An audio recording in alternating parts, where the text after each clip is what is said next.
Let's talk about some effective crisis communication strategies to survive a challenge, either a natural disaster or a pandemic or anything that's outside of our control that negatively impacts our business that we need to respond and react to. So we can survive that, but not only survive it, come out stronger on the other end of it to supersize, grow, and build our business. I think of 5 areas we want to address with this, or 5 strategies. The first, of course, is to embrace transparency and authenticity. The worst thing you can do if your business runs into a challenge of any type, it could be a regulatory challenge like we talked about the other day. It could be a natural disaster like a hurricane, a tsunami, a tornado. We have tornadoes where I live, floods, snowstorms. We have blizzards and snowstorms, anything, or even a personnel or an inappropriate behavior by someone within our organization. How are we going to communicate and survive that? Well, the number one thing you need to do is own up to your mistake, own up to what went wrong, even if it was outside your control, and be truthful and honest in how you're going to deal with it. Secondly, we need to establish clear lines of communication. People need to know how we are going to communicate within our organization and out to the outside world, to all the different stakeholders that are involved in a crisis that involves our organization. And we need to be able to communicate with employees. We need to be able to communicate with the community and let them know what the expectations are of how we're handling it and what's going to happen. But we have to have established those ahead of time. That's the third strategy, is to anticipate and prepare for potential crises, I guess. We, in the manufacturing world, which is pretty much where I grew up professionally, I guess personally and professionally, I've been in manufacturing since I was 13 years old. How we handle crisis, how we have action plans in place and what if scenarios is just part of how we do business in the manufacturing sector. So we always have contingency plans in place. And what are you going to do if this type of thing happens? But we need to anticipate those. We need to do risk management and or risk assessments and find out we don't even need to know the probability. We need to just have a bunch of scenarios. And if this happens, this is how we're going to communicate and respond. This is what we're going to do. We have to have those in place. And then again, in manufacturing, we did this a lot. Quarterly, in some organizations, we would plan and work through a different scenario as if it was happening in our organization. At least the management and leadership teams would. And they'd involve key individuals who have areas of responsibility in handling the crisis.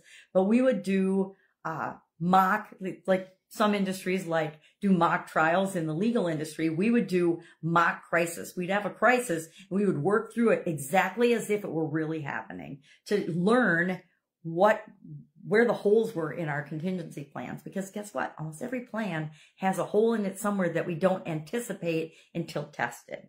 Then we're going to monitor and respond to feedback as part of our communication strategies.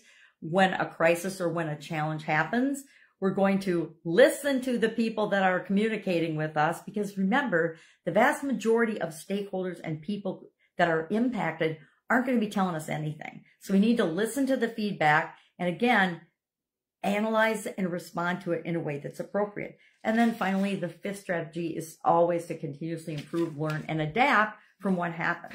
So what are some examples? We've all been through the COVID-19 pandemic. If you're hearing me now, I guarantee you've been through it because you're still here.